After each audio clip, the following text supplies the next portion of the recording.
মানবদেহের পঞ্চ ইন্দ্রিয়ের মধ্যে সবচেয়ে গুরুত্বপূর্ণ ও নায়াব ইন্দ্রিয় হল চোখ। এই চোখের দৃষ্টি দিয়েই মানুষ বিধাতার সৃষ্ট এই সুন্দর চমৎকার ৭ রঙে আঁকা পৃথিবীর অসীম সৌন্দর্যকে অবলোকন করে, দেখতে পায় এই ধরিত্রীর ভূমিতে তার প্রাণের প্রিয় পাত্রদের। আবার যে চোখের দৃষ্টি দিয়ে সৌন্দর্যকে অবলোকন করা, প্রেমিকার সেই চোখের সৌন্দর্যেরও প্রেমে পড়েছেন অনেকে। ভালোবাসার মধুর আবেগে কবিরা লিখেছেন কত কবিতা গান, কিন্তু কালের নিয়মে অবহেলা ও অজ্ঞানতায় সেই চোখের দৃষ্টিতে নেমে আসে ছানির কালো ছায়া। চোখ ক্রমশ হারাতে থাকে তার স্বাভাবিক কার্যক্ষমতা এবং এই হারাতে হারাতে এগিয়ে যেতে থাকে অন্ধত্বের দিকে। সামান্য ফুরসাত অথবা অর্থের অভাবে ক্রমশ অলক্ষ্যে মানুষের জীবনে হানা দেয় অন্ধকারের হাতছানি।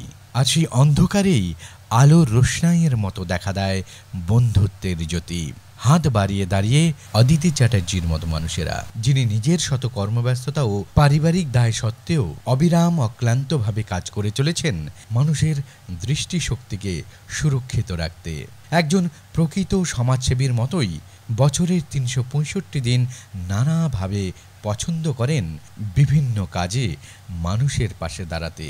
প্রচার বিমুখ এই মানুষটির পৃষ্ঠপোষকতা ও ঐকান্তিক প্রচেষ্টায় টলিগঞ্জ দ্য সেভিয়ার্সের উদ্যোগে সেবানন্দন সেবাদল এবং গল্ফ গ্রিন লায়ন্স নেত্র নিকেতনের সহযোগিতায় এদিন টালিগঞ্জ হালতু কিশালয় শিক্ষায়তনে আয়োজিত হয়ে গেল এক বিরাট বিনামূল্যে চক্ষু পরীক্ষা শিবিরের, যেখানে দলে দলে স্থানীয় মানুষেরা বিনামূল্যে চক্ষু পরীক্ষা করান এবং এখানে একই সঙ্গে ছিল বিনামূল্যে চশমা প্রদান এবং চক্ষু অপারেশন করানোর সুব্যবস্থাও। এদিন প্রায় ১৫০ জন মানুষ এই শিবিরে বিনামূল্যে চক্ষু পরীক্ষা করান। এদিন এই চক্ষু পরীক্ষা শিবিরে সকলকে চক্ষু দানের ব্যাপারেও সচেতন করা হয়। এদিন এই শিবির সম্পর্কে অদিতি চ্যাটার্জি বলেন, আজকে সাউথ সিটি মলের পাশে একদম পোদ্দারনগর ১ নম্বর পোদ্দারনগর গার্লস হাই স্কুলে এই আই ক্যাম্পটা অ্যারেঞ্জ করা হয়েছে। আমাদের টালিগঞ্জ দ্য সেভিয়ারের প্রেসিডেন্ট শ্রী সুদেব চক্রবর্তী আমার বিশেষ পরিচিত এবং তিনি আমাকে ইন্সপায়ার করেন এই প্রোগ্রামটা আজকেই অর্গানাইজ করার জন্য। আমার হাতে এতটা সময় ছিল না, খুব চটপট এটা অর্গানাইজ করা হয় এবং সঙ্গে নন্দম সেবাকদলের সহযোগিতা বিশেষভাবে পেয়েছি। এই পোদ্দারনগর গার্লস হাই স্কুল এই এনজিওটার সহযোগিতাও আমি বিশেষভাবে পেয়েছি।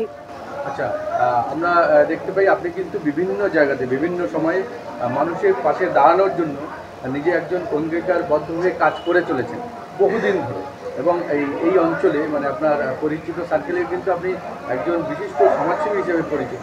কি বলবেন, মানুষের জন্য এভাবে করে যান আপনার নিজস্ব মানে পরিবার বা সমস্ত কিছুকে ভুলে, কি বলবেন? ভুলে তো থাকা যায় না, পরিবার মানুষ সবটাই পরিবার মনে করি, চেষ্টা করি, কারণ আমার সামর্থ্য আর কতটুকু। আমার মনে হয় যে প্রতিটি মানুষ যদি একটু একটু করে কজন মানুষের মধ্যে নিজেদের সামান্য সাহায্যের হাত বাড়িয়ে দেয়, তাহলে হয়তো এটা বিশাল পৃথিবীর প্রতিটি রন্ধ্রে রন্ধ্রে ছড়িয়ে যাবে। সামান্য চেষ্টা, সামান্য নারী, পরিবার আর বাইরের কাজ সব কিছু ব্যালেন্স করে করা হয়। পরিবারের সহযোগিতা ভীষণভাবে পাই। আরেকটা বিষয় সেটা হচ্ছে গিয়ে দেখুন, একজন পুরুষের একটা সমাজসেবামূলক কাজ করা বা সেই কাজে সহযোগিতা করা এবং একজন নারীর এই ধরনের কাজ করা, দুটোর মধ্যে অনেক তফাৎ আছে। কারণ নারীকে কিন্তু তার পরিবারকে সামনে, যতই সে একজন আইপিএসও কিন্তু বাড়িতে গিয়ে অবশ্যই একদম, তো সেই ক্ষেত্রে পরিবারকে সামলানো এবং একই সঙ্গে এই সমাজসেবামূলক কাজে মানুষের পাশে থাকা, দুটোকে ম্যানেজ করা, এটা কি করে মানে করেন আপনি? দুটোকে ম্যানেজ করতে খুব একটা অসুবিধে হয় না। পরিবারের সহযোগিতা যদি থাকে তাহলে এটা কোনোভাবেই অসুবিধের সৃষ্টি করে না। একটু তো মাঝে মাঝে একটু হয়তো আমার ওপর প্রেশারটা বেশি পড়ে যায়, কিন্তু তাছাড়া আমার কোনো অসুবিধে নেই। আমি ভীষণ ভালোবাসি মানুষের সাথে থাকতে, মানুষের পাশে থাকতে। যতদিন থাকবো আশা করি থাকবো, আপনারা পাবেন আমাকে। সবাইকে বলবো বেরিয়ে আসতে, থাকবো না কেউ বদ্ধ ঘরে, দেখবো এবার জগৎটাকে দেখুক, জগতের মানুষের পাশে থাকুক, সেটাই সব থেকে বড় পাওয়া হবে।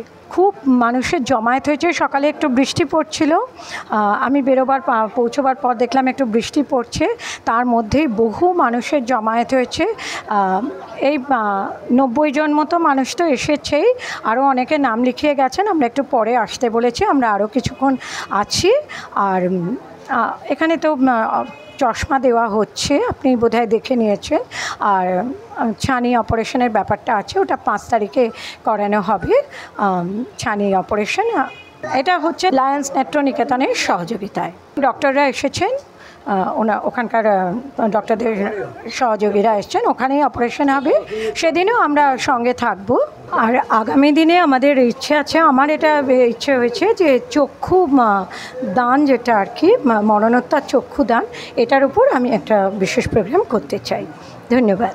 টালিগঞ্জ সেভিয়ার 2014-15 সালে আমরা তৈরি করেছিলাম যে মানুষের কাজ করবো, মানুষের জন্য কিছু করব।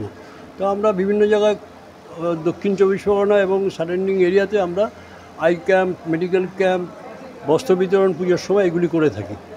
নিজেরা ফান্ডিং করেন এটা করে থাকি। এবার এটা আমাদের টালিগঞ্জ সেভিয়ারের উদ্যোগে এই আই ক্যাম্প আমাদের 80তম আই ক্যাম্প।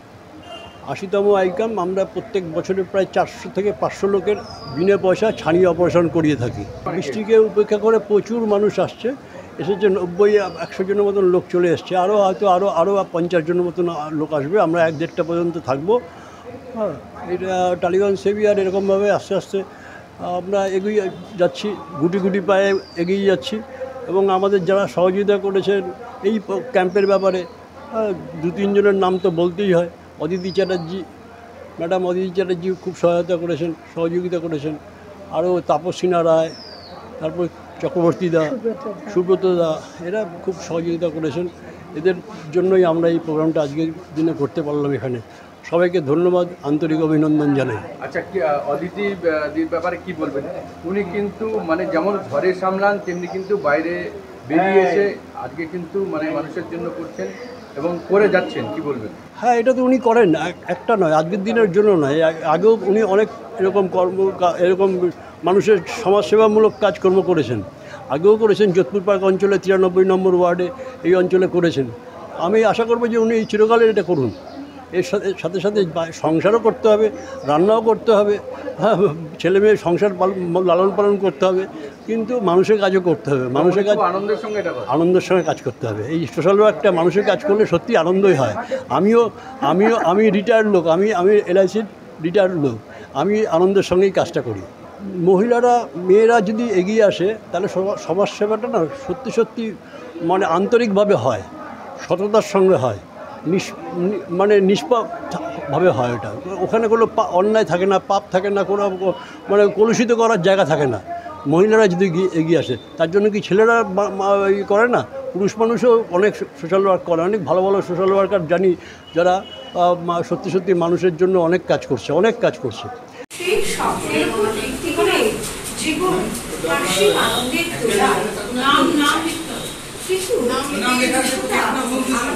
চোখ দিয়েছে, কিন্তু সবাইকে সেই অধিকারটা দেয়নি, সেই সুযোগটা দেয়নি। আমরা বিধাতার দেওয়ালিতে পৃথিবীর রূপ রস প্রত্যক্ষ করি, কিন্তু কেউ সবাই যেহেতু চক্ষু পায় না, কেউ বা জন্মান্ধ হয়, কেউ বা জীবনের পথে চলতে চলতে চোখ যথাযথ খেয়াল রাখা উচিত। এই উপলক্ষে আমরা এই চক্ষু শিবিরের আয়োজন করেছি 1 নম্বর Poddarnagar girls high school, South City মলের ঠিক পাশে। বহু মানুষ জমায়েত হয়েছে তাদের চক্ষু পরীক্ষার জন্য, আর ডক্টরসরা বিশেষ যত্ন সহকারে সকলের চক্ষু পরীক্ষা করে আজ আমাদের সেই শুভ দিন এসেছে। আজ 28শে জুলাই রবিবার সকাল 9টা থেকে দুপুর 1টা পর্যন্ত এই চক্ষু পরীক্ষার শিবিরের আয়োজন করা হয়েছে 1 নম্বর পোদ্দারনগর গার্লস হাই স্কুলে, সাউথ সিটি মলের পাশে টালিগঞ্জ দ্য সেভিয়ারের উদ্যোগে। টালিগঞ্জ দ্য সেভিয়ার সংস্থা ছোট্ট ছোট্ট পায়ে পথ চলা শুরু করে আজ অনেকটা জায়গা নিয়ে নিয়েছে। আমি প্রথমেই যার নাম করব আমার বিশেষ পরিচিত টালিগঞ্জ সেভিয়ারের প্রেসিডেন্ট শ্রী সুদেব চক্রবর্তী মহাশয়। তিনি, তার সঙ্গে আমার বিশেষ পরিচয় ছিল এবং তিনি আমাকে দিয়ে একরকম করাচ্ছেন এটা। আজকের এত সুন্দর ক্যাম্প, সব থেকে বড় জিনিস হচ্ছে আমি একজন সমাজসেবক। আমি এই অঞ্চলে শুধু না, আমি পশ্চিমবঙ্গে যেখানে সমাজসেবামূলক কিছু হয় আমি সেখানে ছুটে যাই। তো অদিতি আমার খুব কাছের মানুষ, অদিতির মতো মানুষকে পাশে পেয়ে আমি নিজেকে গর্ব অনুভব করি। এবং অদিতি যে চিন্তাভাবনা, অদিতির চিন্তাভাবনা অনেক বৃহৎ চিন্তাভাবনা, কিন্তু হয়তো সেই বৃহৎ চিন্তাভাবনায় পৌঁছতে পারে না ঠিক মতো জায়গা, হয়তো আগামী দিনে পৌঁছে যাবে। কিন্তু সবথেকে বড় চোখের সমস্যা কিন্তু এখন, আমি কালকের একটা ক্যাম্প করেছি, আমি 93 ওয়ার্ডের একটা ক্যাম্প কালকের করেছি। কালকের আমি রোটারি ক্লাবকে এবং মাতৃসদনকে সঙ্গে নিয়ে সেখানে কাল আমাদের চোখে 101 জন কালকে চোখ দেখিয়েছে এবং সেখানে অপারেশন কেস আছে আপনাদের 70 থেকে 80 জনের। তা এই ব্যাপারে যে অদিতি যেভাবে এগিয়ে আসে, আমি মনে হয় প্রতিটি মানুষকে সামনে এইভাবে এগিয়ে আসে। কারণ দুস্থ মানুষের অভাব প্রচুর, দুস্থ মানুষ প্রচণ্ড আছে, যারা ওই 15,000 20,000 টাকা কি 25,000 টাকা খরচা করে এখনও চোখে অপারেশনের পক্ষে তাদের কাছে বিরাট টাকা মনে হয়, সম্ভব হয় না। তো এই অদিতির মতো মানুষ অনেকে আছে এবং অদিতির মতো মানুষ আছে বলে আজকে এই সাধারণ মানুষগুলো রিলিফ পায়। এবং অদিতির মতো মানুষ আরও আসুক আর কি, প্রতিটি মুহূর্তে অতিথির মানুষ থাকুক এখানে, সাধারণ মানুষ রিলিফ পাবে, আসুক।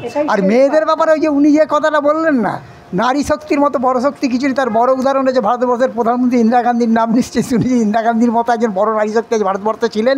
আর পৃথিবীর মুখে নারী শক্তি যে আর কি ইন্দিরা গান্ধী যেভাবে পরিচিতি করেছিলেন ভারতবর্ষের, আমার মনে হয় না কোনো নারী শক্তি সেইভাবে পেরেছিলেন। তা আমাদের এখানে আপনারা দেখছেন এখন বর্তমান যে মুখ্যমন্ত্রী মমতা ব্যানার্জি বড় নারী শক্তি, তাই নারী শক্তি যদি এগিয়ে আসে আমরা তাদের পেছনে আছি, এইটুকু বলতে পারি। চোখ আমাদের সকলেরই আছে, কিন্তু যিনি সেই চোখ দিয়ে মানুষের অভাব, প্রয়োজনীয়তা, দুঃখ দেখে চোখ বন্ধ করে থাকতে পারেননি, তিনি হলেন অদিতি চ্যাটার্জি, যিনি বিনামূল্যে এই আই চেক আপ ক্যাম্পের মতোই নানান সামাজিক কাজে নিজেকে নিঃস্বার্থভাবে সদা নিয়োজিত করে রেখেছেন। Bureau report, news Bangla.